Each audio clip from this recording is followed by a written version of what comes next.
We're going to take a look at working from the over-under position, the pummeling position.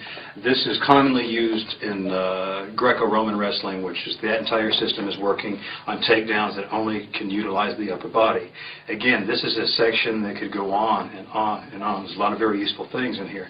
What I'm going to give you is the root way to do pummeling properly, because for the most part, what I see are people doing it improperly, and we're going to give you a good handful of techniques to make sure that you can get some drops out of this. Some of these will be upper body takedowns, but a lot of them will also use the legs. So we're going to make sure you're encompassing your whole body whenever you're attacking someone. Now, the over-under position is nothing more than me having, whenever he sticks an underhook in, which is his right arm, I overhook it at the elbow. He is hooking me right at the scapula. He doesn't reach any deeper, because if he does, he's giving me a whizzer position. So it's right at the scapula, and I'm hooking in this drag position. And then we duplicate these positions on the other side. I'm on the scapula, and he's on the tricep. Okay, so far we're on the same page. We see people doing this. And pummeling is where you see oftenly people trying to get to a front body lock. And to do this, you'll see, since my hands are in the back, you'll see people trying to snake through and they get to this position. Where the drill portion comes in is I'm trying to snake through. I'll be snaking through with my left. He will block it by snaking through with his opposite arm, which forces us to change this position to the other side. So it has this is pummeling, back and forth, sitting in this position. We're doing this nice and relaxed. Now, just pay attention to the arms for a moment in case you've never done the pummeling. You'll see the snaking position here. One thing that will help you while you're doing it is whenever you're turning, watch, whenever it's my underhook arm to bring it out, you actually get a little bit of a lift. This gives you a little bit more room to come in. We're doing this at a nice little contemplative pace right here. You would actually have a little bit more, do something you call gorilla thumping, where your chest are actually hitting a little bit. You can do a couple of those. So you see, it's a little bit more combative. Now, so far, that's correct. But this is what we see everyone doing. But you notice what our feet were doing? Not a damn thing. That's the problem. Whatever side is your overhook side, this is where it all comes into play. Most people stay equal right here when they're working this sort of thing. This is wrong. By keeping your weight equal right here, I have no weight down on his legs. I'm pretty much leaning into him. I can be hanging onto his arms tight. But if you're any fan of NHB or Pride, there's nothing to stop his knees from coming straight into the body. I can be hanging on as tight as I want. Can you hit me with a knee? Yeah. Can you bring this knee to my face? Yep. Yeah, you can. The difference is, whatever is your overhook side, in this case is my left and his left, that foot is forward. So overhook foot is always forward, and you don't weight into your opponent. You hang on and you root them down. Can you throw a knee into me? No. Can you throw into my face? No. No. You've got all the weight downward. So you could do the same pummeling drill. The difference is when you're pummeling, your feet will switch to the proper underhook, step forward accordingly. Now, it seems like a small point, but taking a knee is no small attack. These things can drop you immediately. So you want to work your pummeling, probably as a nice warm-up during practically every workout, getting good hand position, and making sure that you're working the footwork properly, and you can really take advantage of people who don't have good footwork on their over-under.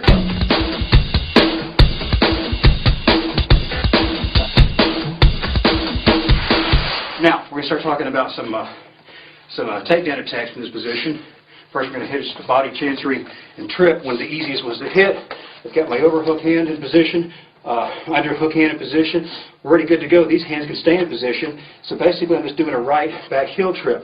The back of my right heel goes to the back of his right heel from the outside. We would just drive through. We would pull, drive the body. I'm just going to step forward in position without dropping you right now. Be here to here. That's all of it. You can imagine how we would hit the mat. Same thing. Step through to here. And we'll go down relatively easy. Ready, sir? Mm-hmm. Here. All the way down. There's the motion.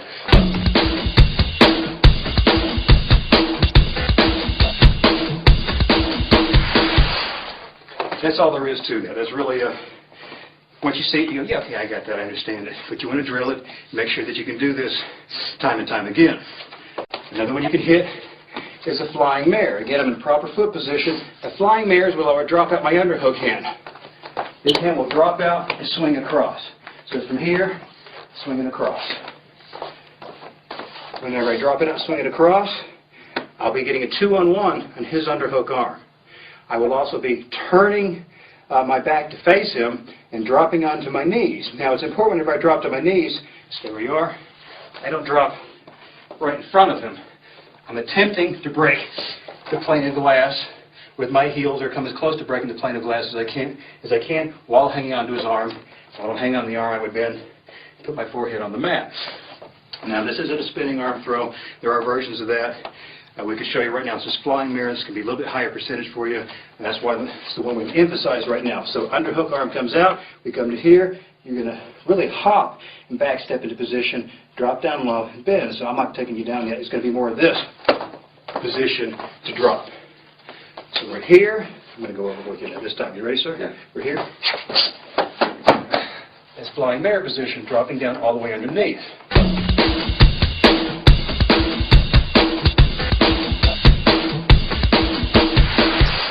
Now, arm throws are great and wonderful. There is a lot of material we can run through on that. I think the flying mirror is more of an equalizer because arm throws sometimes depend on you fighting within your same weight class or someone who's a little bit less talented than you.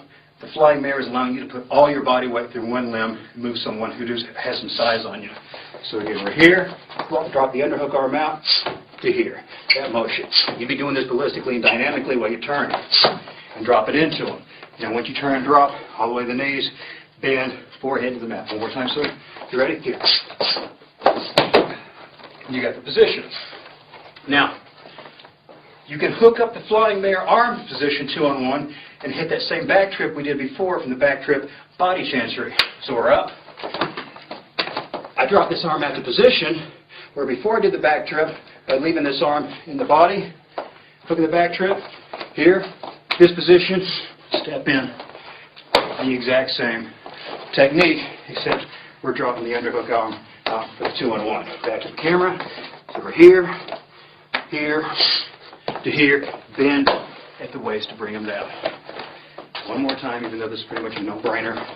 Here, here, bend at the waist to bring them down the mat.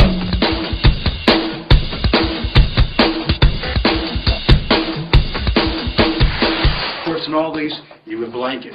Blanket means just going down, covering whatever is your best top body position you can get, whether it's top body hold, cross body, top saddle, mounted position, wherever you can get.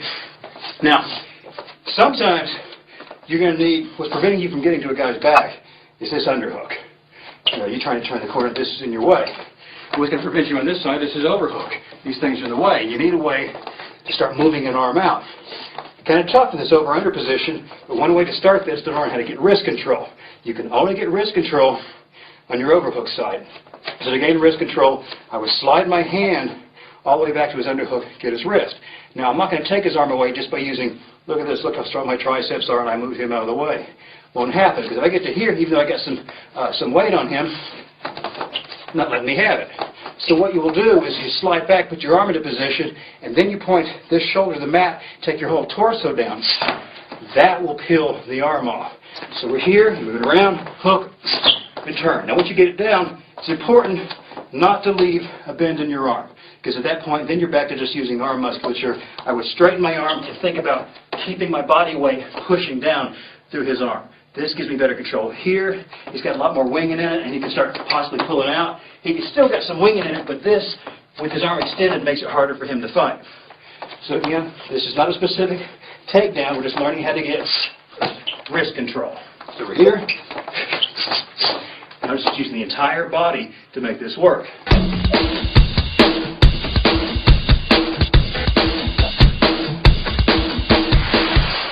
Now, from this wrist control, we're going to go to an underarm sneak position. We've got this wrist control, and underarm sneak is once we've got this, I want to get to his back, so I want to get my head through. He's not going to let me just have it, so once I have wrist control, I'm going to wing his arm high. If I have it here and I wing high, this is going to stop. So that's why we have this in a straight down relationship. So from here, whenever I wing it high, I can put my head in, and again, I want good posture. I'm not just going to stay with my head down and squat through. I've got to put my head in and arch and look to the sky to take his back. So we're here, swing, take my head through, and gain the go behind. This is called an underarm sneak. We'll do that again. Wrist control, swing, head, look to the sky, turn the corner. And again, so here, turn the corner.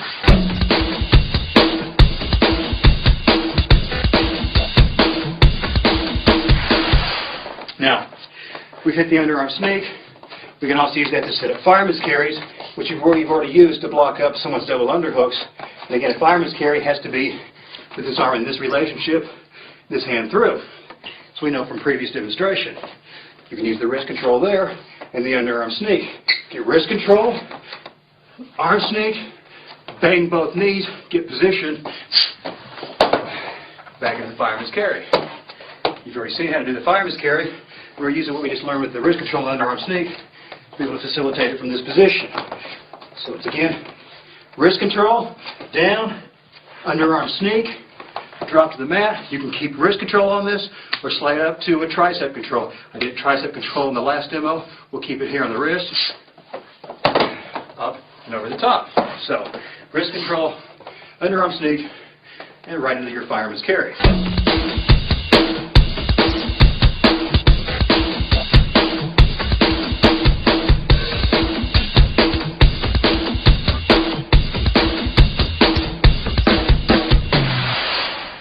There is also a really nice takedown available to you from this over-under position called a lateral drop.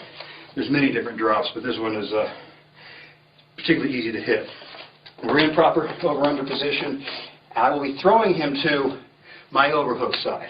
If I'm throwing him to my underhook side, he'll be able to post out with his hand, stop and start taking his hips around away from me, facing and possibly gaining back control or back position. So this is all predicated on footwork. What I will do is my overhook side leg, which in this case is my left leg, is I'm going to step out deep at a 45-degree angle. My underhook side leg, my right leg is going to step deep between his legs to break the plane of glass. But while I'm stepping deep, doing this at the same time, is as I'm sliding home. I'll be stepping out and sliding under his body in this manner. So, we're not going to just hang on, give me modulation here. So here we got this position. That's the leg position whenever you drop. Or you're just controlling my descent right now, so we're holding. That's the leg position. Right now, once you've done that, when you fall, you're turning to look towards your outside arm. You're doing all that, you got control of his upper body. This will whip him over to the side. Let me do the fall one more time, and we'll take a look at the whole thing together. Drop and turn. So you notice I'm just not dropping facing him this direction. If I drop straight down, I basically pull this man on top of me. Ready to take a ride? Yeah, when I fall, just let me go. Yes, sir. Here. Here. That's your lateral drop. You good? Okay. So you slide in and under. You good for one more? Sure. All right. He's a good man. So here, step through, take the slide and turn.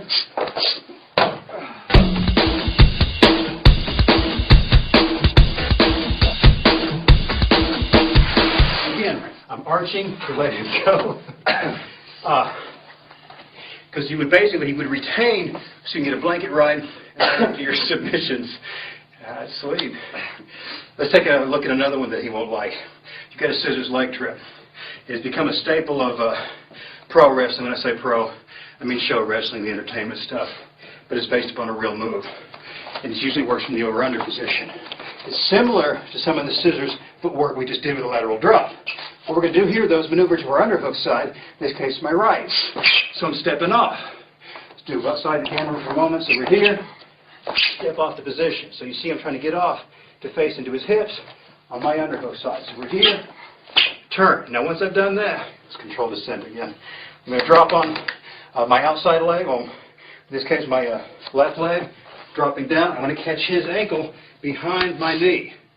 And I want to use the back of my knee, my backside knee, into the back of his knee. I'm going to have to do this drop slowly so we don't injure this man. But it all has to do with the footwork. We're going to be here. I'm not dropping you yet. Turn. I drop. Whenever I drop, I want to make sure this is in position. This is how you know you're falling in the right position. Whenever you're falling right on top of the feet and his ankle is caught behind the V, and you would hit in here and roll through. We're going to do this as kindly as we can. We start, we turn the corner. There's the roll. You can continue rolling up the body, start seeking submissions and toe holds, or you can just use it as a drop in and of itself. You have to one more of those? Sure. So again, I got to move to the underhook side, drop down, and my underhook outside of my overhook leg, catch it behind my knee, use this knee, the back of his knee, so I move. And notice when I'm doing this, I've released his body. So I turn, as soon as the drop happens, I let go of him. So we'll turn to the back of the camera one time. Here to here.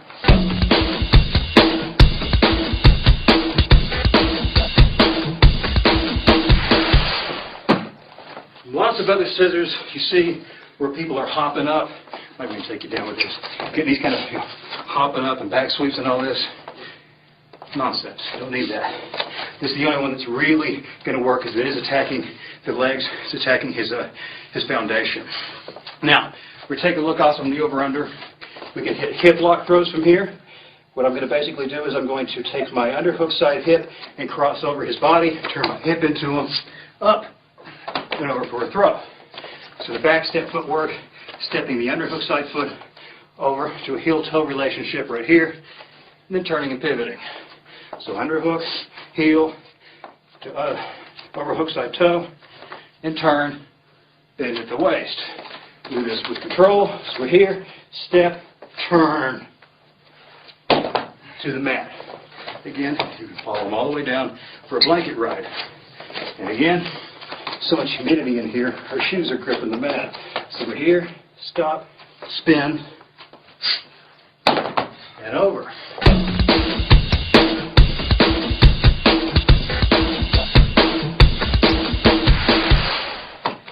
Now, you can also hit the same hip lock, but with the headlock throw position, where I actually sneak the underhook arm out and just hook the head. Everything else will remain the same manner of footwork, turning up and over, and it still has this added benefit of controlling this arm. So, exact same dynamics, except this arm goes from here to here.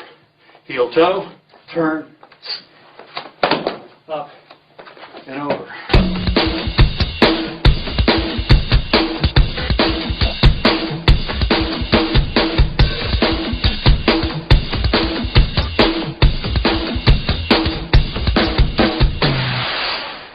Now, again, we gave you the main thing to pull out of this particular portion is the proper way to do the over-under. Plenty of takedowns to work with there, but make sure that over-under is really rooted firmly in your head because so many people are doing this incorrectly. Thanks for taking those drops there. Okay.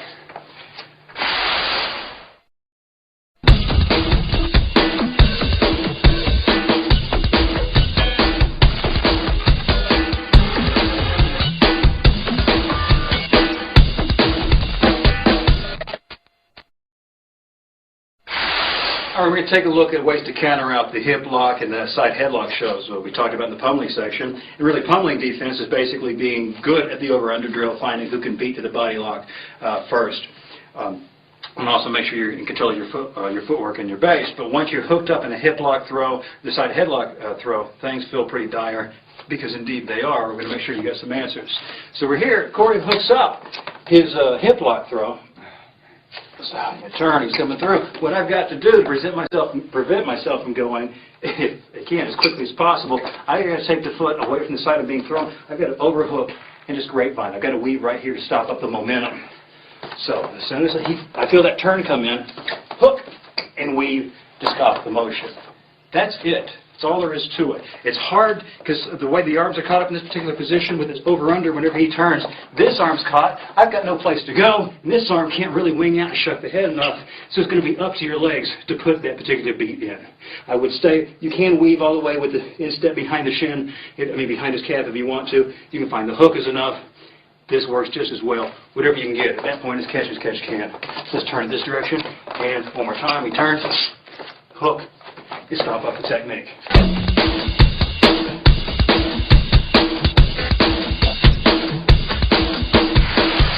The other thing you can do now is start talking about beating these side headlock throws.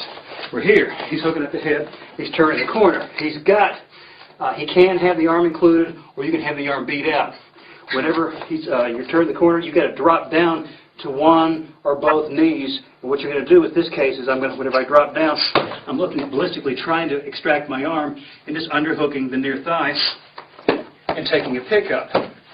Now, there's a lot of people who, let's turn the corner right here, who say when the headlock throw is coming on, they immediately want to start making the move happen right here. That's if the guy was holding you in a static position. That is a beat for a standard headlock. So if he was just standing there holding me going, hey, I got you in a move, then maybe I can pick him up and go. We're talking about he's throwing me. I don't have time to do this and reach over. So as he's throwing me, I've got to lower my base and then hook. So let's go ahead and take a turn. Start to throw. I've got to go to here and then take the pickup. If I try and take the pickup while keeping my hips high, he will throw me even if I get my hand in position.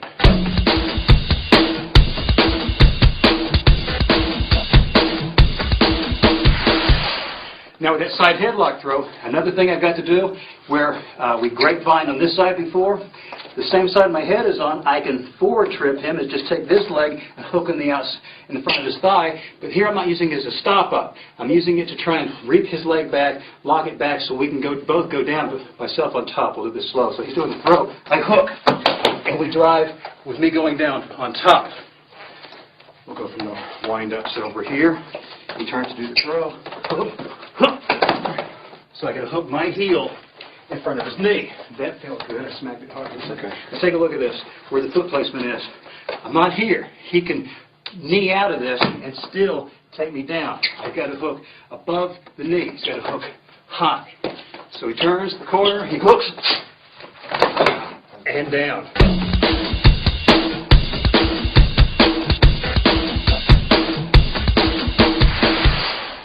Another thing we can do is hit a Navy ride from standing. Be some Navy rides to come as well.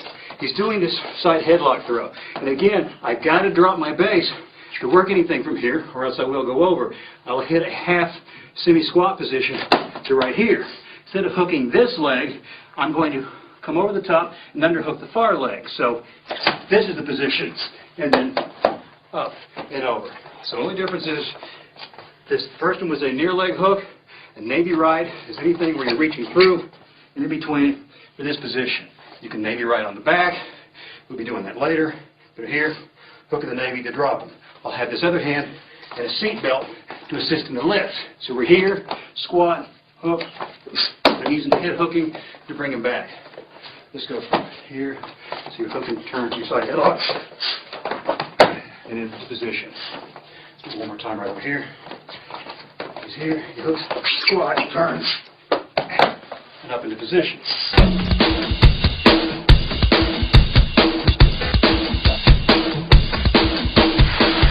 Okay, what we had there is we blocked out the hip lock throw where your arms are pretty much trapped up, and the side headlock throw where your arms are not included, they're whipping you over the top. We've done the grapevines, your Navy rides, and you got your forward trips and your near knee pickups.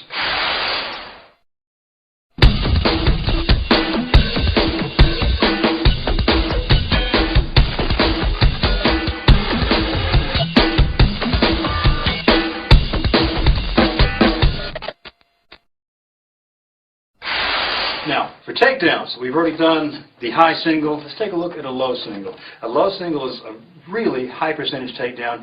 You're hardly seeing it. You hardly see it used at all, except by Kazushi Sakuraba is wonderful about pursuing these things, whether he's starting the standing position or down on his knees. I'm going to show you two variations to hook it up and tell you which one I prefer. There are some coaches who think the head to the outside is fine. I'm going to show you why I don't think it's that wise for NHB. First, to hook up the single, remember we did in the high, we hook with the inside hand first so we don't have the whizzer hook up. It'll be the same thing when we're working for the leg. Basically what we're doing is we're cupping behind the heel. So you're going to bang both knees to the mat, hit with the inside hand first, bring the rear hand around. Now you can hook up in the same hand position you had for the high single. Not as necessary at this point. You can just cup with both hands on the heel. I find out of habit because of this, I still use this down here. But I can see no problem with you working with your hands just cupped on the heel. You can work with the head to the outside on this takedown. My only problem with this is if he just takes a post back and kneels down, he's got an easier way to base on my head and stop me up right here. Whereas whenever he's basing on my head, he's got this posted back, my drive is taken away from me to some degree. Head to the inside, whenever he's posting in, even if he puts this knee down, you're still able to get a pretty good drive against the inside of his shin and still drop him down. Now, again, outside or inside, I just discussed the outside. I mainly want to show you how to do this to the inside. I'm going to show you how to protect your face from knees as you're going down for this single, because it's going to be a ballistic drop. So when standing up, again, we've got to maybe touch him before we go down. Whenever we drop, since we know we could be leaning into a knee that's coming up to kill our face, my outside hand, which is, remember, my inside hand is reaching, the outside hand acts as a gate. I'm coming down, palm down, and I'm smacking at the knee as I go down, and then this will gate around as my head goes to the inside. Seldom, you're usually going fast enough, seldom will this knee be coming up, but if it is, this little gating motion is all that's needed to really guide this your face away from this knee. Rather than you just dropping down this way and possibly eating it, you'll be dropping down, smacking off this knee, and hooking your hands together. So we're here. I tell you what, you go ahead and drop down and take this. Your great high single. Take a look at that. He's got it set. Drop a few more times.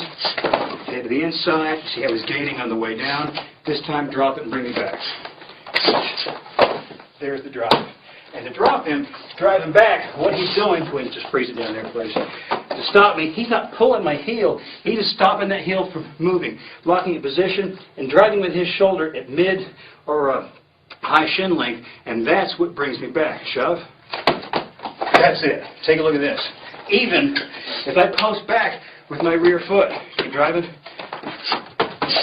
it still will bring you down.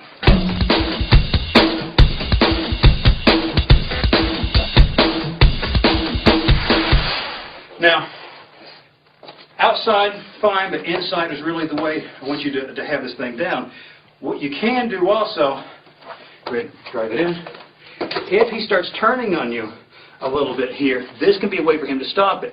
He can turn the corner and take this from behind. He'll turn the corner and leave this hand in place. This hand will reach out, palm. Let's have you go against the knee, far knee right here.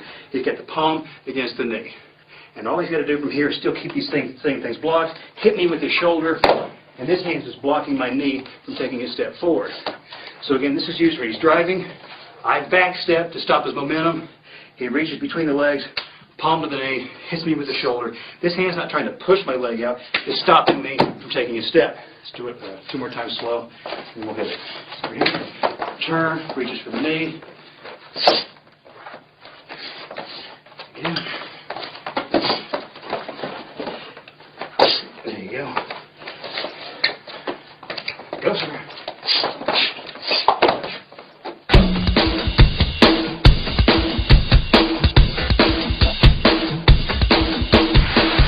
And there you have it. High single, low single, real high percentage takedown. Very unexpected. So we can be playing from here. It's really hard to see these things coming in sometimes. They can be taken off a slip.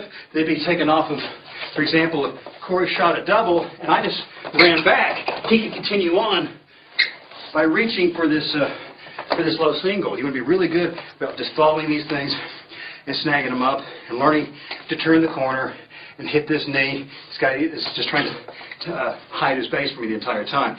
I really, really suggest keeping this high on your list for your vocabulary of takedowns.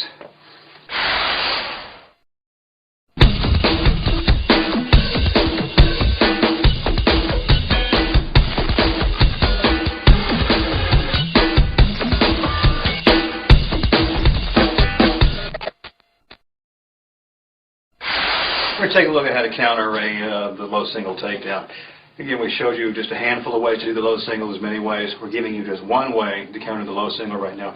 There are lots of ways, but this is going to be a bread and butter way. I think this is the way that this would be the first one I would teach anyone, and it's the one that you're probably going to pull out 90% of the time. So whenever he shoots his low single, as I said before, I've got to turn my base into him. So whenever he is driving, I've at least got all this base on the floor, and I got to step my leg out far enough. If he were to reach for this far knee, go ahead. Woohoo! Nothing there. All right. So since I've already turned the corner here, we're not going to stay static like this. We're just going to show you where the foot position is. So you're going to turn, base far away, so he can't reach with the far arm block of the knee. Then I'm going to continue to back step over him. Let's turn this a little bit. continue with the momentum, the back step here, and sit down on top of him. Then I can go to work with any series of rips I want. Here I'm just getting a figure 4 in his arm. I can overhook it, I can underhook it, I can hit a bar arm, I can reach back and just grab a crotch lift and turn him over. So really just looking for whatever handle is available at the time. Sometimes you're just playing an open game for submission only. You're going to find this position and to hit that single. I just want to pull him straight into me or across without clearing this arm because this will stop. There's a post right in my body. So I'm actually sweeping that across and then hitting the drag. So with either a single or a double, the key is to clear his hand across the body. And the ultimate goal is to get the go behind. It's not just enough to go, okay, I moved him to the side. You're pulling him 45 and across, stepping behind him, reaching around his seat belt, and then using your own body to trap his arm between you. Let's do it at the back of the camera for a moment. The double drag, pull. This is the position we're looking for. So we'll stay on our right arm. Let's do a double drag to go behind. Go ahead. That's the position. Back. Set up for a double drag. Right to go behind.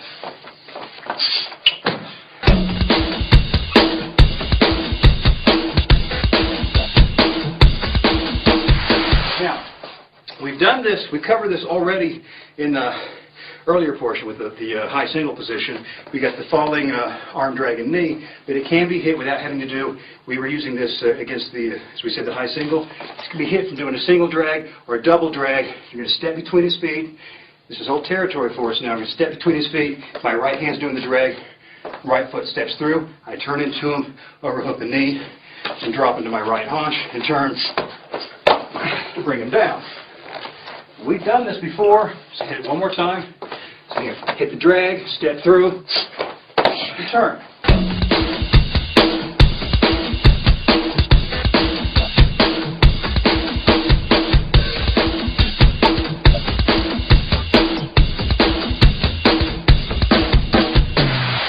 That's a falling drag. We've done that as a counter for the high single, but it can be done when you're playing just on your drag offense games. Now, we can also hit an arm drag with a trip. It can be single or double. Really, if you're saying when should I use which one? When they're available. If a single's available, you got it. If double's available, you've got it. Just whatever you can get at the time is fine. At this point, a drag is a drag. It's just terminology. Keeps you on the same page because sometimes a drag might be a single drag into an ankle. Here, we're going to drag into a trip. This drag will be 45 and across. I'm dragging with my right hand. The right arch of my foot will kick against the inside of his ankle. We're going to do this very nicely. So I'll be pulling here and kicking here. So at the same time I'm dragging him down, I would be ballistically kicking that foot hard to bring it up. It's pretty painful against his ankle, so I'm just going to touch it, and he'll go with the motion. You'll get the idea. We'll do it this nice and slow. So here's my drag here, kick up, and bring him down to the mat. So this is a standard drag. There's a double drag with the trip or the single drag with the trip. That's all there is to it. That footwork right there of putting the drag in. This wouldn't work. If I just hang onto his arm and run and kick his ankle, it hurts and I made him mad. I've got to make sure the drag is occurring at the same time.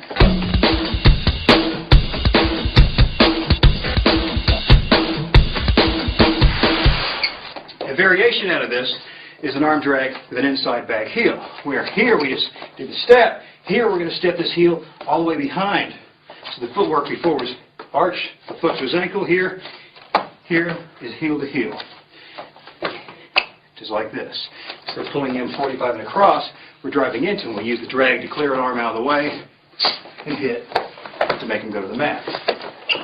Do this back to the camera. Drag, inside back heel, and down. I can follow him down and blanket him, or I can stay up. One more time in that position.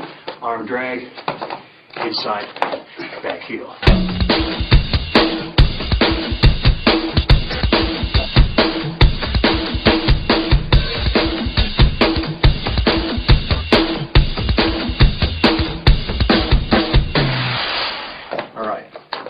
Covered ways to drag. There's lots of ways to use these. Don't think of these as just something, a little thrusting along the way. You're going to be surprised how often when you're playing the game out in this position, how often drags are to come into play. Be important to you.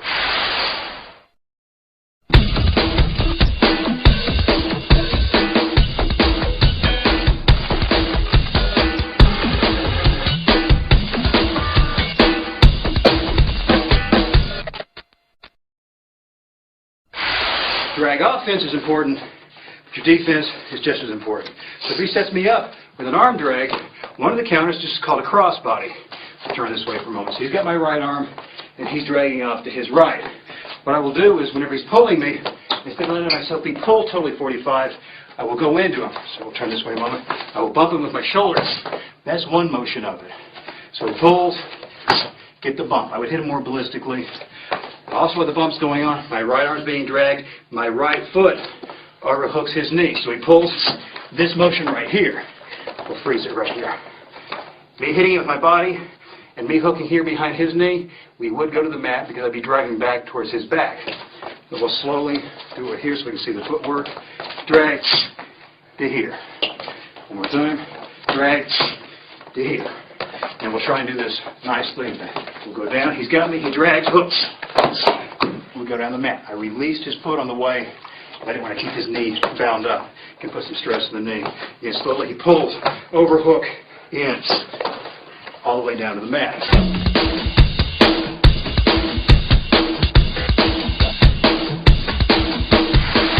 Now, remember we looked at this variation of this technique before, where he did that falling arm drag. He steps in between the feet, grabs the knee, and he takes me to the mat. Well, we already looked at this. We were counting this out against the high single to make sure it's fresh in your memory in the drag section. When he drags me down, I need to post on my free hand and then try and take the trap foot and step it across his body. We'll do this attractive side of the camera. So he pulls and drops. Post. Step it over. Do it again. Post. And step the leg over. Do it one more time. We've done this before. He drags, he drops, he hits the falling arm drag. Post. And step the leg over. We're both in this drag position at this time.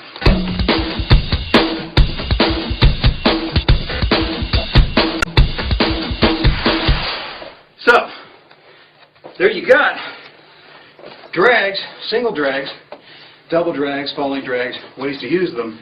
Drags are very, very vital to your game. Ways to counter these out.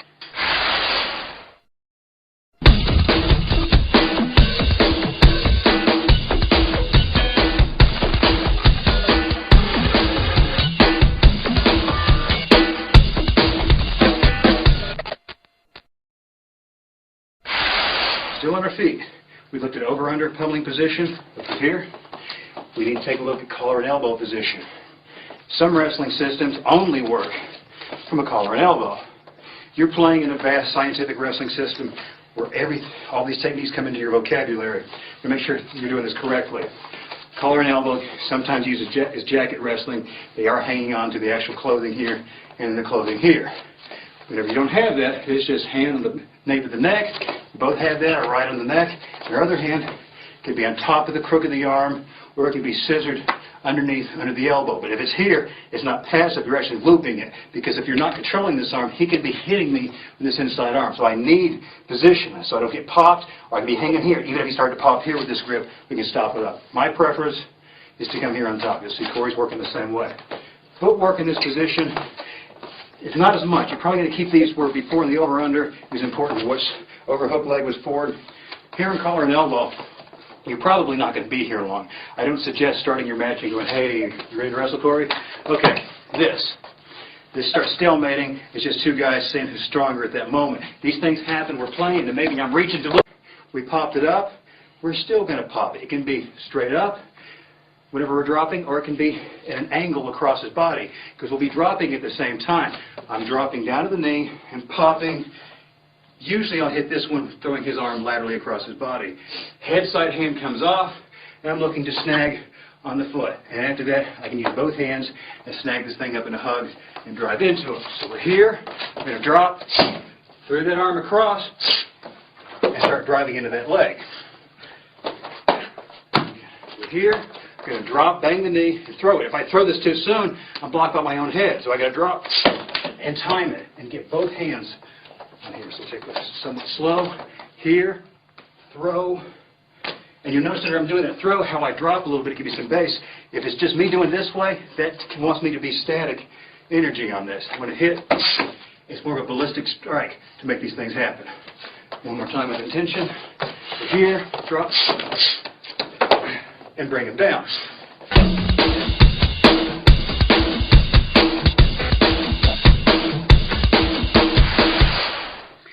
Awesome! Now, from this position, we get a snap down. A snap down is pretty much controlling the back of his head and throwing him down the mat. We're doing it from this position, though. This can only be done, some important theory. When the shoulders move past, we talked about this visible plane of glass between his heels. There's also one coming up from his knees. So from this position, glass plane is here. My shoulders come out and meet that plane. Any further, I start losing my base. When you're hanging on to each other, you get a little bit more leeway on it.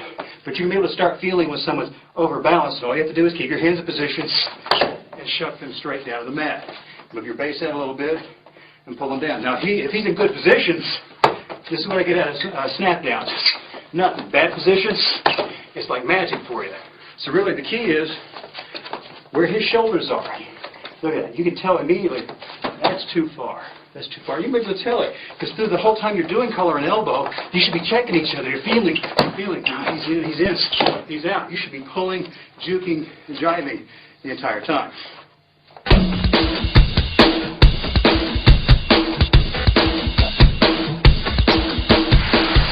Give you one more thing to use in this collar and elbow position, even though there's myriads of other things you can do. What I'm going to do is take the head side hand, turn profile for a moment, and pull it out and hit a chin push to take him back. Now once I hit that chin push, the elbow control hands, they come in for a front crotch position. So it's push, because I've extended him, hit the front crotch. This is like using it as a switch. I'm pulling on his leg to actually use it to pull me behind. Now some say you can just use the push and then walk behind him. Now Corey's a fighter. If I just try and do that without some kind of hook, he walks away from me. And we're still fighting in this game. So I've got to push and create a handle as I turn the corner. So it's here, push, inside crotch, pull to turn the corner. Can you walk away from that one? I don't know. Right here. I think so. Turn the corner and pick up the legs.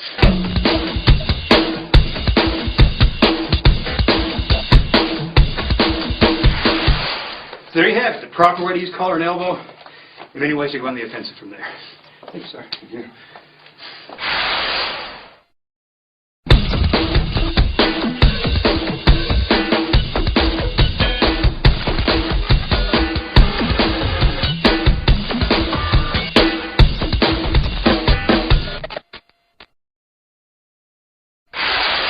We're going to take a look at now how to counter out some of the things we've done with our collar and elbow position.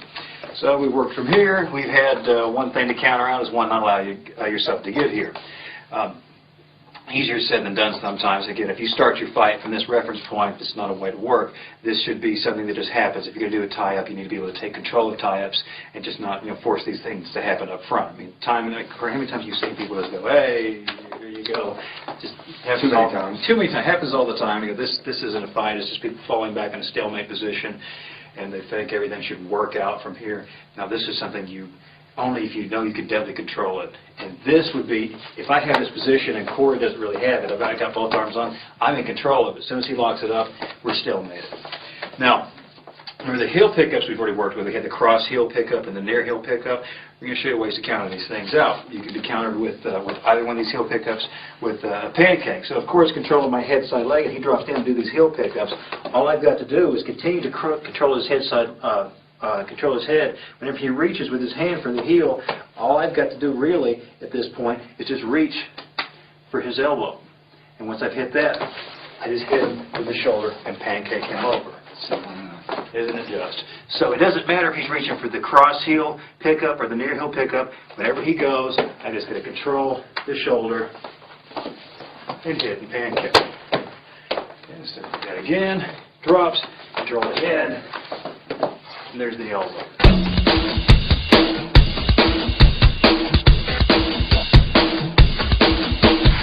Now that doesn't mean every time we show a counter, I don't want you to think, well, that nullifies everything you said before. We don't need these offenses. No, just like you throw a jab, there's ways to stop a jab. Still, it's a fantastic tool. All these offensive weapons we're giving you are fantastic in and of themselves. Just who gets there fastest, who's got the best chains, who's thinking on their feet, and who's got the best conditioning at that point too. We'll keep this together. Also, how you can stop these heel pickups. If you can even jam these things up before you get down to a cross, to a pancake position, you can just hit with an elbow shove. So whenever he goes down to reach, all I've got to do is shove on his elbows on my head control side. This will either take him all the way off base or stop his momentum on the reach.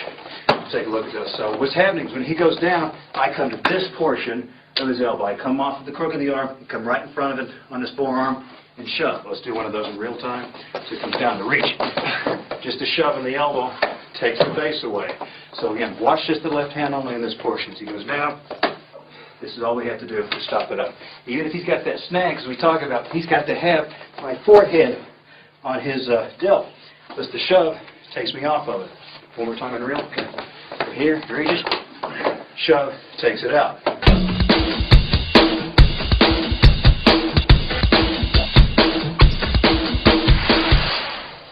Remember, we also had the underarm sneak behind, where he came under and hit, moved her head, and come around. So, our counter for this, you can do this one to me, whenever I hit and come around, all he has to do is he's going to beat my momentum as I'm turning the corner.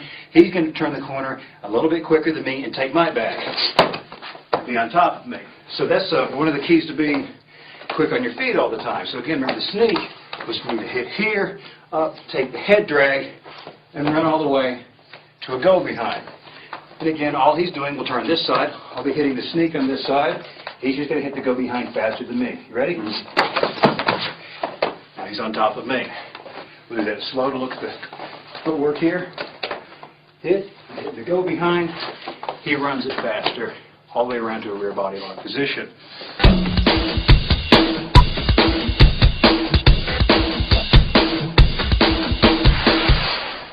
Now we had the snap down as well. Remember, we had the shoulders when they get out far enough when we hit the snap. What can happen is if I'm out far enough and he hits the snap, instead of just reaching for the mat, if I can leave, the important limb in this to stop a snap down, one is not letting you get your shoulders pulled out, but it's to leave my hand that's in the collar, in the elbow portion, in the equation. This hand can come out if I wanted it to, because it's the important one. When he's hitting a snap down, I pull on that elbow, that stops momentum and allows me to get back into the game. So if he's snapping me down, I pull on my elbow control side. So snap down, do the snap down. I'll be loose with this one. Snap down. That's what happens to you if you're not maintaining top control. That's why I was telling you this grip is not nearly as useful because, again, he can still pop into me. And if he has a snap down, let's go ahead. I've got no defense against it. So the hand should be on top. Snap down to here, and I can stay on my feet.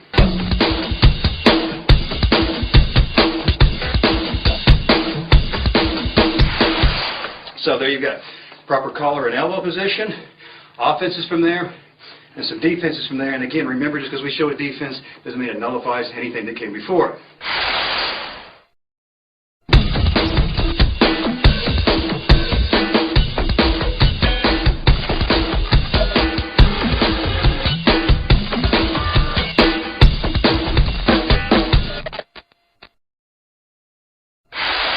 Now there's another version of a high tie-up. You got the collar and elbow here.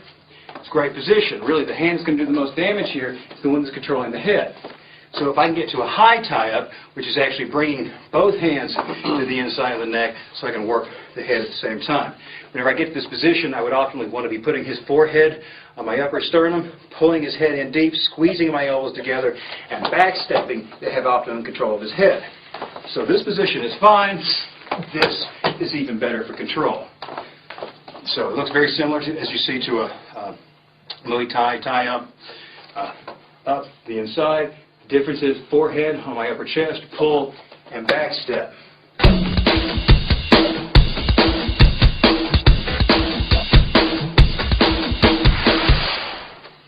Now, to counter this out, he's doing this to me. What I need to do is lift an elbow with one hand. So working a slip with one hand, and I'll use the crook of the other arm to lift the elbow on the opposite side and reach around his back. So go ahead, take control. So he's here. He takes control with it. Again, he takes control. So the first thing is going to be lift, the slip, and then the crook of the arm. So as he takes control, go ahead and bring me down. There, he's got good condition with it, in good position, take him down. We're going to be fighting by doing this double lift right here, by flaring his elbows out. That's what takes his power away. The power has to do with the head position, his forehead being on the sternum, and your elbows laying in tight. But as soon as he starts lifting my elbows out, he's returning, we're going back to a stalemate position and stopping this position up. Now we throw this in on top with the collar and elbow because there's a corollary of it's very close to move from this position right into this position, which is useful to you. Make sure you've got both the offensive way to hit it and the defensive way to hit it.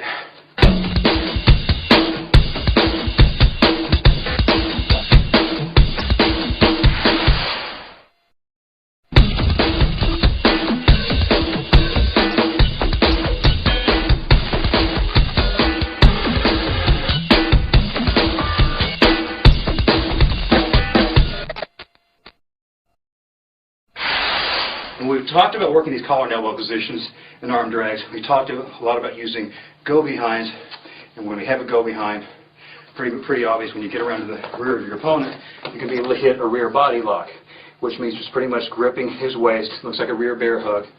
And the gripping position of your hands is going to be thumbs in tight to your fingers, and it's going to be palm to palm. You're not going to have your thumbs included. This is easy for someone in a street or dirtier fighting to reach up and just peel on the thumbs themselves. So we're going to hook this way. This grip, this bar grip, sometimes used in jiu-jitsu, useless for you. All he has to do is just push on that fist that's protruding. He's pushing that fist, he can rip that thing apart every time, no matter how hard I hang on. This guy's a lot fatter than you, and you can't get this palm-to-palm grip. Move to a finger hook or a fat man grip right here, and this will work. So whenever you're close to your body weight and size, it's going to be palm-to-palm. Fat man grip will be right here. So from the body lock position, we've got to start having some offensive motions from here. We've already worked a forward trip against a side headlock. We can work it from the body lock. Now my positioning on this body lock is we're not just standing up right here. I'm pulling him in tight, I'm squeezing my elbows together, and I'm using my head to try and shove him forward to some degree to take some base, because a lot of his defense will be predicated on the fact that he can take his hips out from me and lean into me. So my job is to keep his hips close to me as I can, because again, we know if we can control an opponent's hips, we're better able to control the man.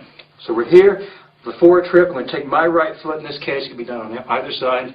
My right foot will hook above his knee. If I hook below his knee, he's able to step out of this. So I've got to hook above his knee, and then we'll continue to drive him to the mat. So it's a hook and down the mat. Now I step the leg out at that point. You can step out. We're stepping out at this point so I don't get full body weight on Corey whenever we crash down the mat. So it's here. That feel good on that pizza we just had. So it's right here, hook, and drive him down the mat.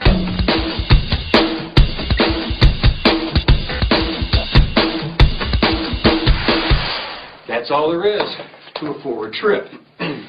What we can also do from this rear body lock position are some back trips. This is very common to see in jiu-jitsu. Got no problem with it. Going to go ahead and show it to you with proper technique. They give you some variations. We got a single heel back trip. So in this case, on my side of the camera is going to be the right foot. The arch of the right foot goes right behind the heel of his right foot. And all that's going to happen here is I keep my body lock position.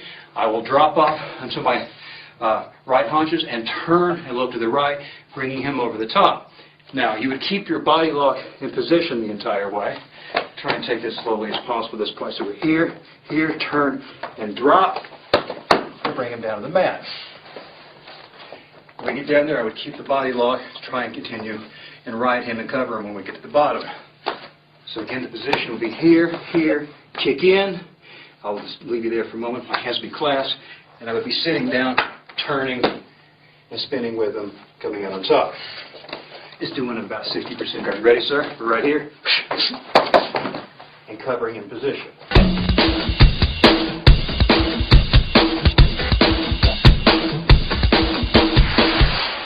That's a single back heel trip. You can do a double back heel trip, which is nothing more than I got the body lock in, and I'm hopping this same foot in place. We have the arch against his heel. I can hit the other arch against his opposite heel. So whenever I drop, I'm going to have to make sure my spin is a little bit more ballistic, because I don't have the same amount of control, because this foot was acting as a base before. I could leave it out of position. Here I'm having to hop all the way behind his heels and then spin back. So this one's hard to hit, kind of slow. We'll go about 50.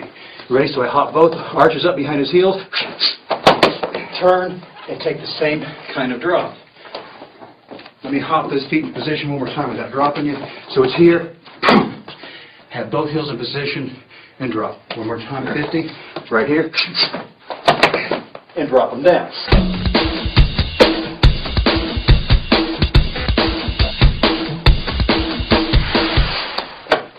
You get a single back heel, double back heel. Let's look at a cross back heel trip. Say we're working in our body lock position. Let's say during the scramble, I don't have, my grip hasn't been solidified. He's been bucking his hips away, and I've not been able to make my hands meet. But if I have one arm, whichever arm is around with the greater portion of coverage, in this case my left, I've got a good seatbelt position on them. My trip really isn't going to work here because I can't get enough torque with it. It's going to be just my arm doing the work. What I'm going to do is a cross back heel. This is my left arm across the seatbelt. My left foot is the one that's going to make the switch. Essentially what's going to happen is I will bang my right knee to the mat. Since I have a left seatbelt in, my left heel comes behind his right heel. And what I will do is just continue to turn towards the mat, use the seatbelt to bring him over the extended leg. So I'm just going to drop into position here, from here to this position. So again, I'm making this all loose so we can see what's going on. I'm just going to drop into position one more time to here. This time I will keep a tighter version of the seatbelt, bring him over the top, and blanket about 50%. Ready, sir? There it is. That's all there is to it on that cross back heel. One more 50. Here we are. To bring him down.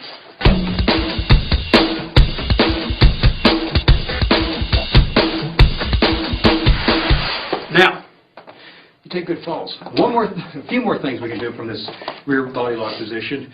We can also drop down and take a double ankle. So let's put this towards the camera.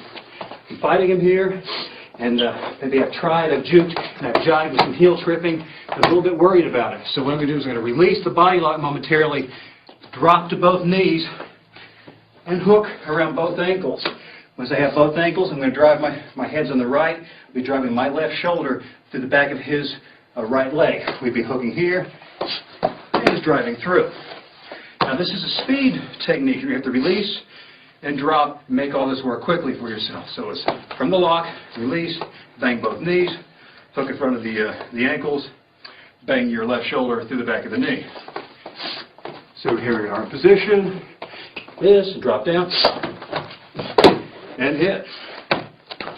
Now, I'm going to tell you, the preference for me is to try and hit these trips, but these are only being used, as I told you, the continuum. He's hiding some of these things up from you, and this is about the only thing left to you at that particular time.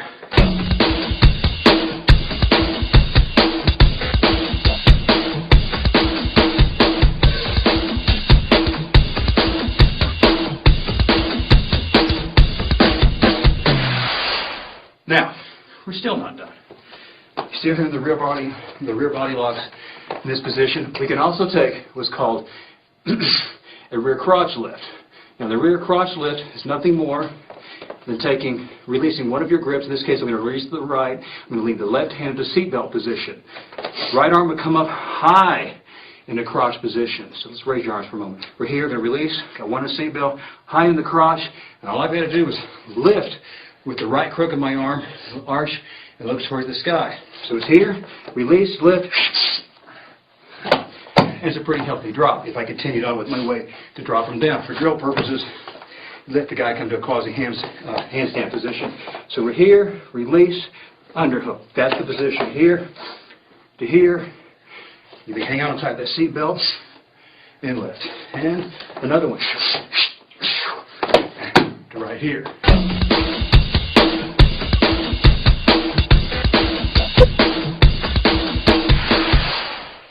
Variation of this rear crotch lift is a rear thigh lift, which I can do by releasing here instead of underhooking the crotch. I underhook closer to the back of his knee and get a variation of the same thing. So you've got rear crotch, which comes here, rear thigh comes closer to the back of the knee. One more time in the rear thigh, release, leave the seatbelt in, and back lift.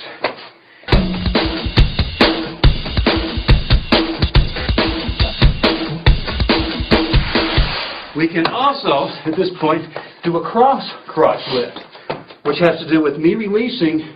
I'm going to attack his right leg. I'm going to release my left seat belt, which has been in place for these other crotch lifts, and I'm actually going to bring it in front of his body.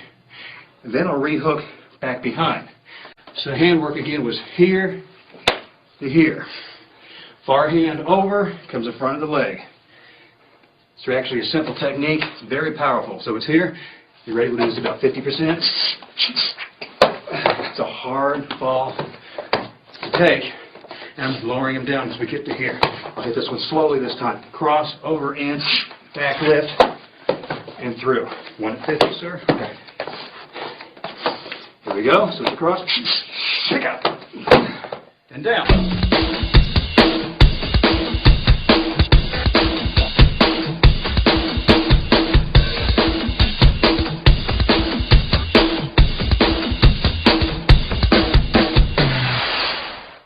Now, since we're lifting this guy off the mat, let's do one more.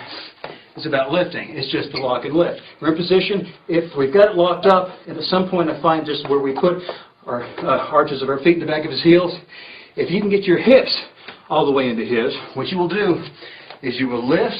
You will keep your body locked in. You put your hips into him. You will arch and look to the sky. This will bring his feet off the mat. At that point, you can suplex, which is take him over the top. In my opinion, that's more of an advanced move. I don't want to cover that right now. At this point, if you just lift him off the mat, it's up to you whether you can windmill him with your knees, just take him off the side. The technique of the lock and lift is getting your hips below his and popping your hips through him while looking up. It'll look like this. We're from here, and that's your lift. Once you have the man off the mat, you're able to arch and turn to any side that you want to. But again, it's here, hips lower, arch, look through. And what we'll do one time here is we're going to lift. I'm going to look up to my right, we'll go down to the right side. So we're here, arch, look through. There we go.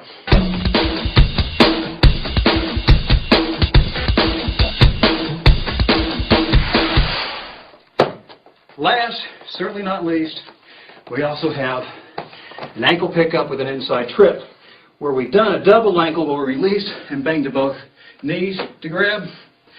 This case, what we're going to do is we're going to release and just reach for it. I'm not going to bang a knee. I'm going to release with my right, leave a left seat belt in, grab in front of this ankle. I'll pick it up. He's on a one-legged base, so I'll take my left leg and step it in front of his to finish him off. So we're right here. I'm going to release, leave the seat belt in, pick up an ankle, and then step in front of the leg. One more time. So it's a release, pick up, step, there's your trip.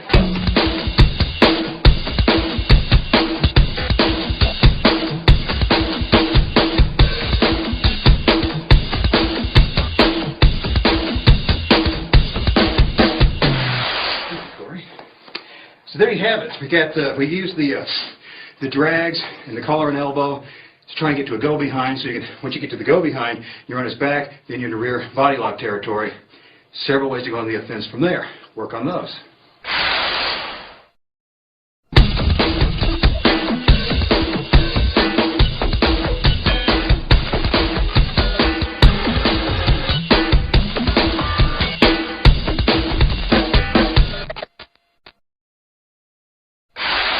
We're going to take a look at how to counter all these rear body locks we've been doing. We gave you a huge vocabulary for the body locks. You're going to have a large one to start countering this thing out, because this is a common position both in standard submission wrestling, scientific wrestling, and even a lot of your jiu-jitsu players are going to hit this rear body lock. The first and most standard one is, Corey's going to hit this one. You don't mind doing a move against me, do you, Corey? It's just going to be a standing switch. Remember, switch is anything, we've already discussed this before for another position. Well, he will take his arm over the top of my same side arm, so right versus right, and he will underhook my right thigh and use this as a lever, almost like a rung in a ladder, to turn the corner. In this case, he'll be able to grab his own rear body lock on me. So I've got the body lock. He gets his hips away first to do a switch, because remember, for me to have proper offense on the guy, I've got to be able to control his body, so he's trying to take this away from me. So he gets his hips out, throws the arm over, hooks the leg, turns the corner. Now, the beautiful thing about switches, he's already behind. He would want to immediately start launching into one of his offensive techniques like we just did on the body lock stuff. But if he just stays there and stays stagnant with it, you notice this turns itself into a nice little drill, a little give and take. We got the exact same thing. So he's got the body lock on me. I do the same thing. Hips out, overhook, hip, turn, switch. Back to him. Here, hips out, and you're constantly turning with this drill. Now, obviously, you can go right and left, move around. Right now, we're trying to make sure you get the concept. It's going to be hips out, turn, overhook. It should be optimally with the back of your armpit against his upper arm. Hook with your palm to his inner thigh to turn the corner. Because you're going to find when you're turning, if you're trying to hook without your palm in, elbow will give too much. You do not have enough pull on it, so you turn around, it will use the biceps musculature to help to give you a little bit of a pull.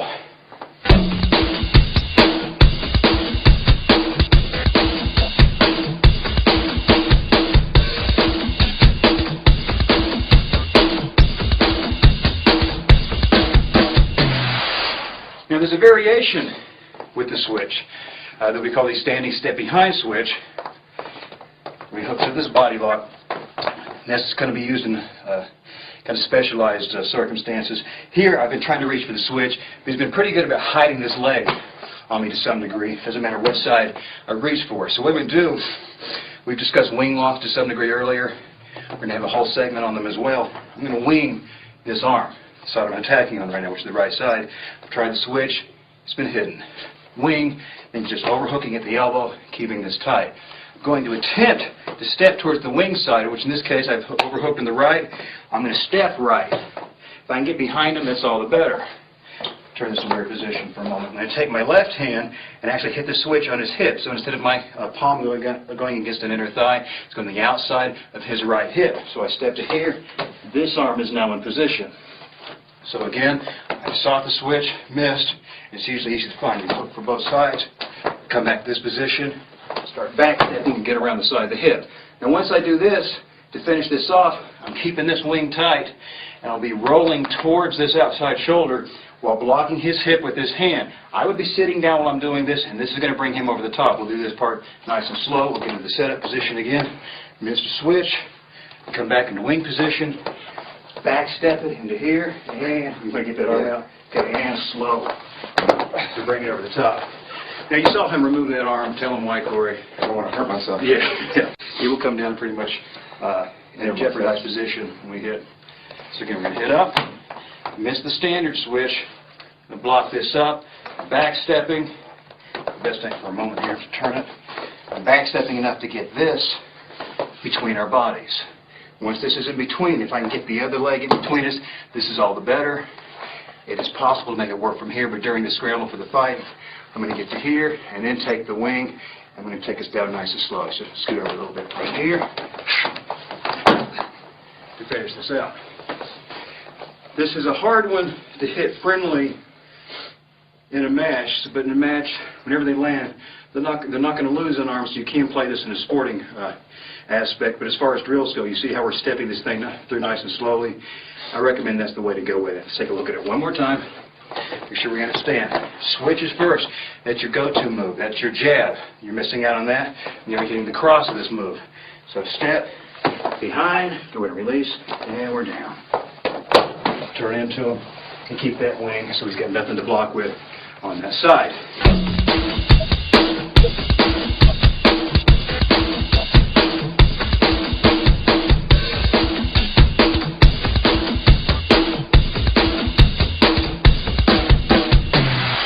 Now we're not through with switches. We've so far we just used them against him standing there with the rear body lock, and we assume that he's not started any of his offensive takedowns yet, like we covered in the previous unit. Well, here this happens. We'll let Corey hit this. There we already ran through the forward trip, where I stepped across. We hit the mat. Let me just do one of those for a refresher. We're here. We go all the way down the mat. Now, once someone has this forward trip leg in, if they swing this up above the thigh, chances are you are already going to hit the mat. You're not going to be able to switch while standing on your feet. But as that leg's thrown in, if you've got the speed or the presence of mind, what he can do is go ahead and slip this hand between here as a switch. And once we hit the mat, he'll be able to try and post and break his fall the best he can with his free hand. He will use this hand to switch and move off towards my right side. So we're here. We'll take it as slow as we can. I hook, and he's already placed a switch. We hit the mat. There he goes. He uses that to switch his hand around. Let's take a look at that slowly again. We're here. I'm throwing in my forward trip. He has the presence of mind to block it out. Hit the mat. Switches to the best of his ability. Comes around. And try that one about 50. Same thing, we'll play in position, shoot for the jiving. Use this to switch to move. Yeah, that was 50. That was 50? Yeah, that's right. Was it faster? It doesn't matter. We're making these numbers up.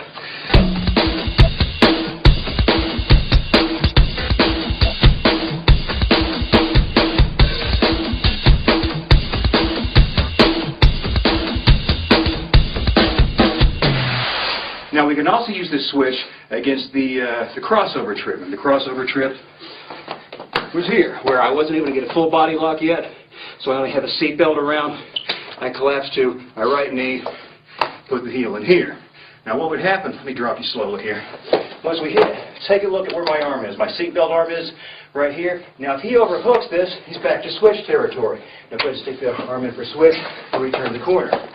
So what you're seeing, a switch is a go-to move, whether standing or on the mat, anytime you have someone's arms encircling your waist, and if you're able to reach behind and find a hook in the inner thigh, a switch is probably available to you.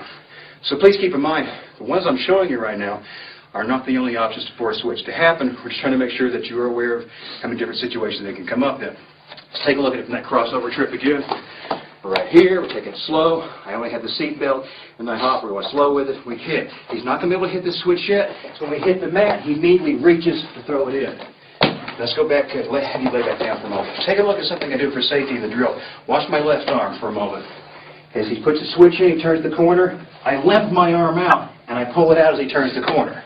The reason I do this, take it real slow, if I leave my seatbelt in, like a lot of people want to do, they're trying to retain their man, slowly turn, go. Keep going. Easy. Tap. What happens, he carries my arm with it. It either ends up being a lock against my elbow, against my shoulder.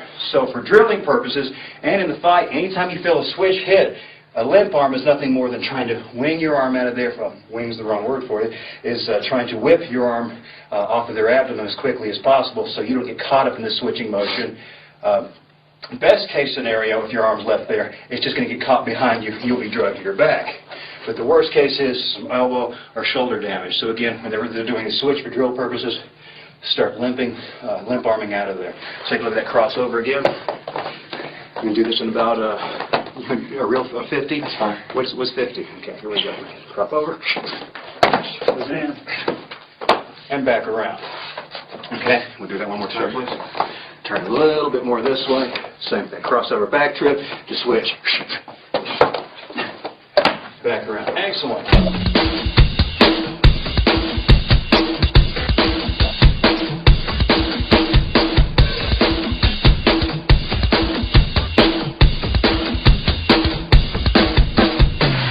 Okay, we've had the switches. But remember, the switches, for the most part, were predicated upon the idea that you had your hips out and away from your opponent. Now, let's say he's been really good. He has sucked the hips in, which means he's getting ready to take a toss back to one of these forward trips, any back trip. He's going to pick you up, suplex, whatever. You need to start addressing a series of movements. That means whenever your hips are close enough for his offense is going to be easier on him, we need to go to work.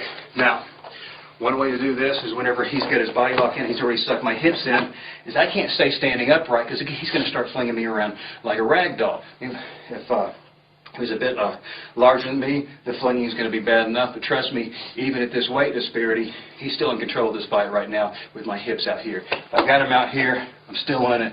Back here, I'm getting ready to lead. Now, we're going to give you several options from this position with the hips back. One of the most basic ones is just to bend down. You're going to slap the mat because you want to bend it the waist. You're just not reaching for the mat. You need to physically slap at the mat to remind yourself to ballistically go down because you are in dire straits right now. You can't get here and go, man, let me see if I can fight him off with strength, because you start back lifting me, Corey. That's how quickly you're going to be gone. So as soon as you feel these hands come around, back lift, I need to start dropping my base low. And once I'm in this low position, one of the first things I can do, this isn't a submission yet, it's just a block, is to use one or both hands to grab the heel, the back of his heel of the leg that's in between my legs. And this is just a stop. So if he were to try a back lift, I've got a handle. Let alone I've dropped my base, I've got my weight leaning away from him, making this harder on his lumbar spine, and also this stop up on the leg prevents him from getting some good leverage to pick me up. So my hips are sucked in, I need to slap down, find that leg that's in between, just grab the heel and stop. So he grabs, slap, grab the heel. Now it is possible from here, you see this common in jiu-jitsu, they're doing a heel pickup, which is they want to pick the heel straight up and they're trying to sitting down to a knee bar. That might work in demos or against some poor fighters. Let's turn this to profile a little bit. I'm going to show you just for argument's sake what that would look like. You're not really picking up the heel. You're putting your butt back into the thigh while blocking the heel, which causes them to go down. At this point, they would have you go ahead and sit all the way down to a knee bar position. This is pretty easy to be. He has to put his foot right here in the butt, shove out, and stop this thing. Now you can say I perhaps have stopped that motion up, but I guarantee you, whenever you start really scrambling on the mat, this block is about as far as you're going to get. If I start trying to sit into him, you're going to see what happens here is he starts struggling with the base. Watch what happens with my hands. I'm here, and I'm trying to fight and pull. My hands either leave, or they start sliding all the way up here to the calf at the back of the knee. There is no leverage for me to make this happen. So, if I just think about blocking on the heel, and not trying to pull or shove into him, I can maintain that block. So here, there's no struggle yet. I'm just stopping. Even if he's pulling on me, I'm just thinking, nope, nope, you're not picking me up. That's good enough right there.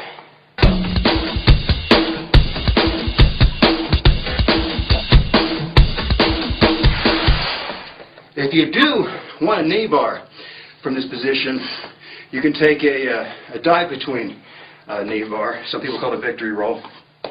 What's going to happen at this point, I still would be thinking about bending and slapping at the mat. I'm doing all the work with my inside limbs. So since I'm attacking his right leg, I'm going to use my left leg is going to go back between his legs, my left arm's going back between his legs, and I'm rolling on my left shoulder. I'm not ever sure what's the best angle for this one. So right about here, try to take this slow as possible. As I'm swinging through with all the limbs, I can post on the mat with the right hand momentarily. I'm swinging through, bringing this leg high on his body. Once we get to here, I can figure four or simply cross the legs on top and trying to keep the relationship of his knee is pointing at my navel. I need to have my pelvis above his knee to work this combination. I would tombstone grip his legs, which tombstone is meaning just crossing the arms, trying to use retention with the crooks of both arms right here, and then tap. Take your hips through the knee. Now this knee bar, it's really attractive to a lot of people. They love to do it because it's got a nice dynamic move to it. And I've used it myself, and we'll probably continue to pull it out sometimes. For the most part, though, I like you to try and work from the standing position and try and work to strive to be on top. Because lots of these leg locks, when you're laying away from each other, you notice I have no weight on Corey. I am attacking one limb, but if he's able to slightly move his knee around, there's no weight on him, and then we're back into a scramble position. Well, that's probably better than where he was on my back. So that's fine for the most part. If you can bring this fight down and be on top, then go to work with your hooks, I think you're better off. But more details on that swing through a knee bar. So again, inside limb of attacking the right, all the legs, the limbs that are close to the inside of his body, do the roll through. So left back, left leg back, left arm back, rolling on the left shoulder. I can post with this head if need be. So I'm rolling through, I'm overhooking on this behind his calf as we roll through. I'm going to give a few different rolls. I'm probably going to take 2 or 3 different rolls with this just so we can see how this comes out, and hopefully this will give an idea how this thing works. You ready, sir? Yeah. Over, tap. Here's one. Let's try this angle. And let's see him bending. Hitting the roll. Tap. Tap one. Let's try one on head to head. Right here. And we're back. Tap through.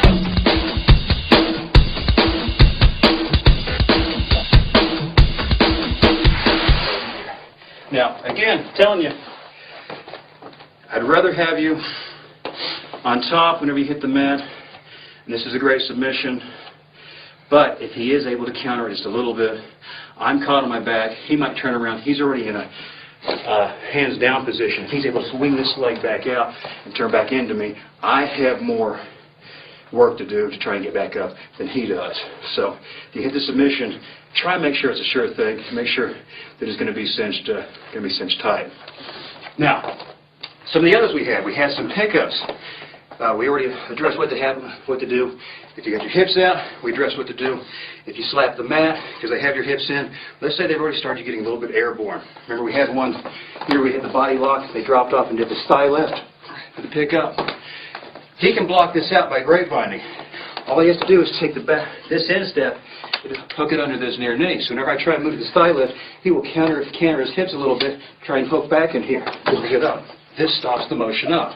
Doesn't matter how strong you are at that point, whenever I underhook and go, at this point I would be trying to lift his body weight, myself off the mat, which is an impossibility. So again, we'll take a look right here. He's just got to turn his hips a little bit and underhook. So we're here. That stops it up. And again. Got it.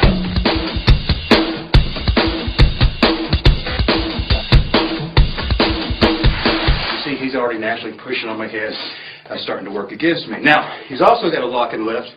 If he doesn't have a shot to turn around and hook behind my thigh, and I've given him no opportunity to canter around whenever picking him up, he can just grapevine immediately. He can take his feet and grapevine to the outside of the feet. He can be with one or both legs, and this is perfect whenever people are looking for suplexes or any kind of pickup.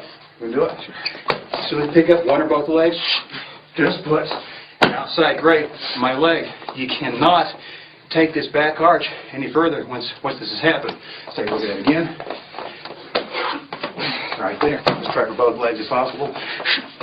It doesn't matter if it's one or two. Usually what you're going to find happen, it will stall. People don't get stubborn and go, I'm going to pick you up and you lock, and they stay in the static position.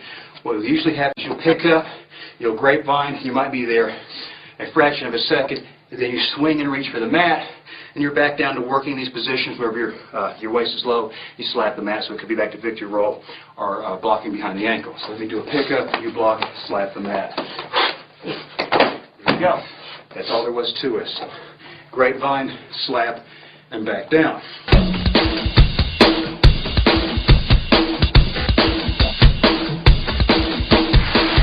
Now, what you've also got, we talked about blocking the ankle from in between. See what we can also do if we bypass blocking this out. Let's say I've bent down, I feel like this ankle is too far out, because let's do a profile for a moment. I'm trying to, did you hear me say I'm Italian. I'm trying to reach his right ankle. At this point, though, he stepped it back. And if I keep trying to reach for this like an idiot, he just has to crush into me and put me down on the mat.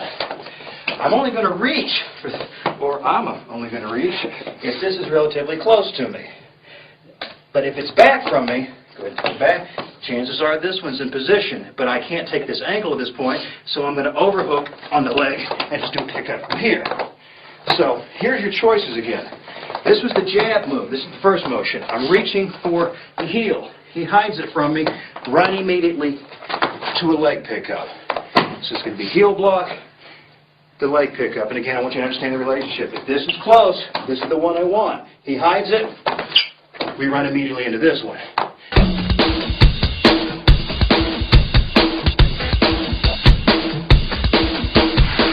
It is also possible if I'm trying to run for this. Go ahead, sir. Hook up. You can sometimes just not pick up behind the knee with the overhook. You can actually reach behind the far ankle for your overhook.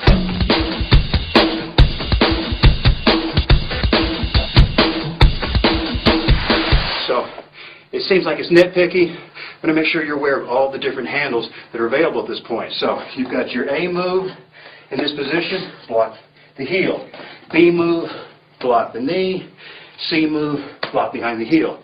In slow-mo, we've got A, B, C, just like that. That's all there is to it. Now, what we're going to hit now is how to run into a whizzer from this position, and it can be tough to get. Remember, he's on your back. At this point, he's in control. He's winning the fight. Aren't you, Corey? Yeah, you're winning. He's on. Body lock. So we're back to me doing the slap down position. What I'm going to do in the slap down, when I get to here, I've tried some of these, and we played a footwork game. He keeps hiding these things out. So that's what we're trying to look for next. If I keep my weight low, make it hard for him to pick me up. And he knows a front trip won't work right now because I got base in the middle. If he tries a front trip, you know, I'm right here. I'm blocked up. If he left a front trip in there like we'll see some jiu-jitsu guys do, we're right into shin locking and stopping this thing out. It's a free move on here, it's not on your outline. So what we're going to do while we're looking for the whizzer is I've got to get an arm, and so at this point I'm close to the right side of his body. I'm going to take my left arm and try and get it past his head and overhook his arm. Let's take this head momentarily. So we're here, overhook, there's the whizzer. Remember, the whizzer position is when we're crooking the arm, or all the way armpit to armpit, but it has got to be an overhook. That's whizzer position. So again, we missed ABC. We didn't feel like we could take a shot on the rolling knee bar, so we maneuver to one side, hook the overhook on the whizzer. Now once we've done that, it's time to take him down. And we will now take the free hand and block up this far elbow. It could be from the elbow across the triceps. So we've hooked the whizzer, we've gone to here.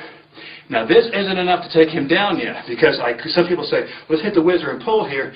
But what he can do with good base, he'll step around. Look at this. And I go, oh, now he still has a body lock on me. He's going to crush back into me and drop me back down to the mat. So I've hooked the whizzer. I blocked the far elbow. Let's release this for a moment for review. Now this whizzer hand will open up. Back of the hand is reaching for the thigh. So it's the back of the hand into the thigh, very much like a reverse switch position, right in here. Now I will pull the elbow, descend my arm, shoulder on top of his shoulder, and I'm lifting back with the thigh, which really just acting as a block. Once we've done that, here, that's the position that drops him and prevents him from taking the step around. So again, Orient whizzer position, I put the block, please for a moment, got to go to here. If it's this only, he will walk. Over here, I've got a shot to descend and block out the thigh. We'll look at that one from the top. So it's here. He's hiding all these motions from me. Hook the whizzer up here, into here.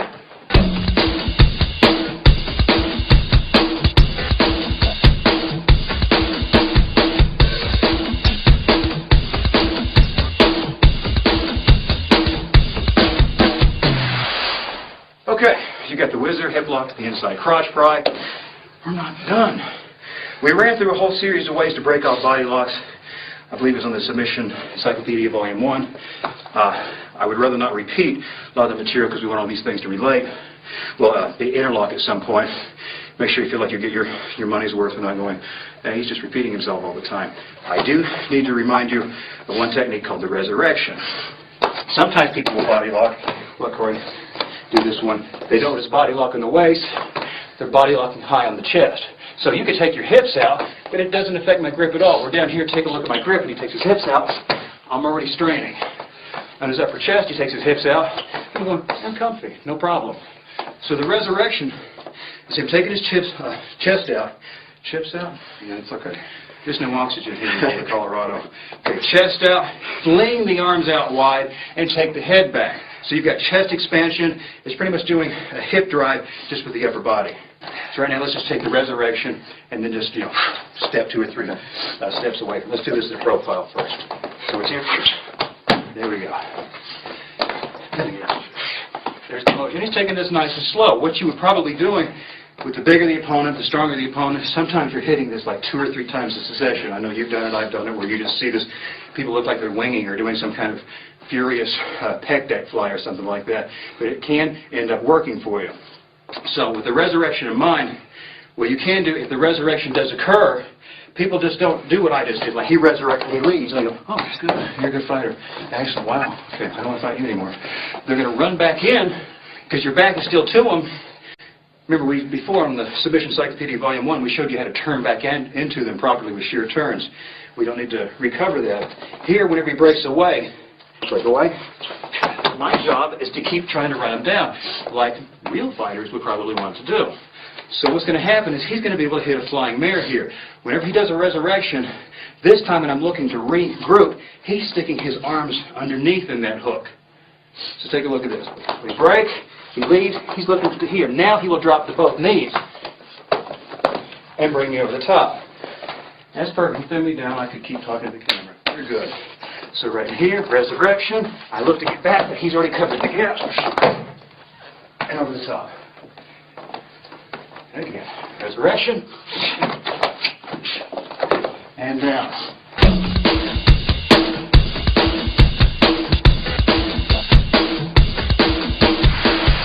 Now, we can also take this resurrection move, and whenever they're trying to rewrap and turn this into something called a power crawfish. There's a crawfish that's done from the knees on the mat. You can also hit the standing up position. We'll introduce it here. This is very similar to what we've just done. Here's here. Once we hit the resurrection, we got the handbrake, and I can bring my arms back in. I feel him making the reach on it. But for the flying mare to work, I've got to have my base. I'm going to have to be able to pop my hips back down and get them underneath him. Let's say I pop, he rewraps, and I feel him pulling me back. Good. Where I'm on my butt. Okay, there's no flying mare possible at this point. Even if whenever he rewrapped around, I got this position here. Look at this.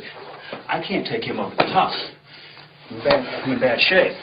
So the flying mare was my first choice of this particular resurrection chain. So we break it. I get my hips out, and I'm overhooking. I feel myself starting to be pulled back. I do sit down on my butt. What I'll do here, I will keep these things hooked up, and all I'm going to do is just back step towards the arm I'm controlling. I'm controlling his left arm, so I'm going to back step toward that side to bring myself out that side. We'll try this profile here. So we've done the resurrection, so we break. He's rewrapped in here, so I get a drop. He's dropped me on my butt, trying to keep a 2-on-1 the best I can, and then I'm going to back step and come out. You notice this power crawfish looks very similar to a underarm sneak that we've done earlier in countering out as a recounter in the double, countering the double leg unit. Again, you get it burst out. You're looking for the flying mare, but he's pulling back. Seek the 2-on-1. Sit on your butt. Stay there for a moment. At that point, it's just hanging on. You're going to fall down towards your right elbow at this point if I'm hanging on to his left. Back step it through, then use that shoulder to pull him over the top. So it was here, here, down into here. Let's try this from this position right here, and we'll do it up front. I've got this position, turn to here. Let's do it one time from head on. Again, I hook this one arm up, I'm dropping, down into here.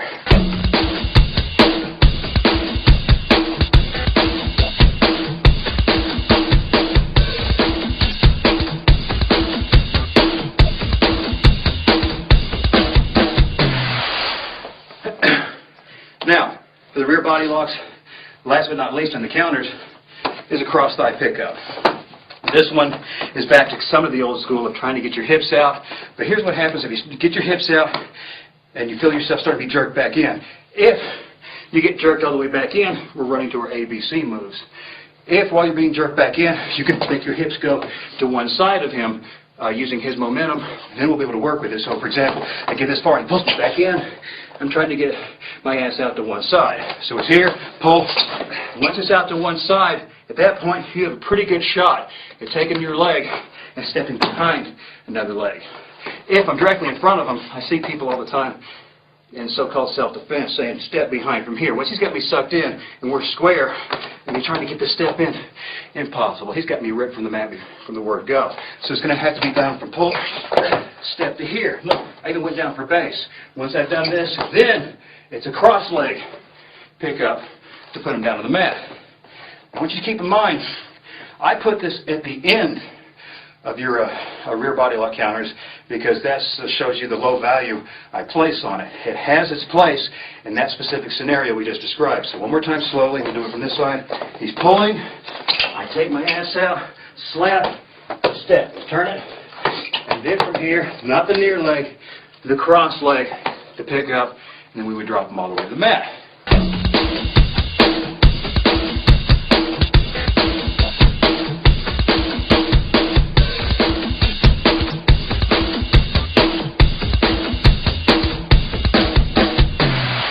So there you got several ways to drop from a rear body lock, and now you've got several ways to counter out that rear body lock. And you've got to train with them all, and keep in mind, it's not going to be this static. Corey, in our life, when we're fighting, have we ever felt anyone just do this and stay here? No. No. People are slinging around. It's like a pit bull getting hold of a toy or your arm. It's going to be shaking and wagging your body everywhere. You've got to train these with some pressure on. So train them with some isolation, nice and smoothly, and they get to where, hey, lock this tighter, move me around a little bit, and eventually you're going to be able to pull them out in actual sparring, match, self-defense context. you.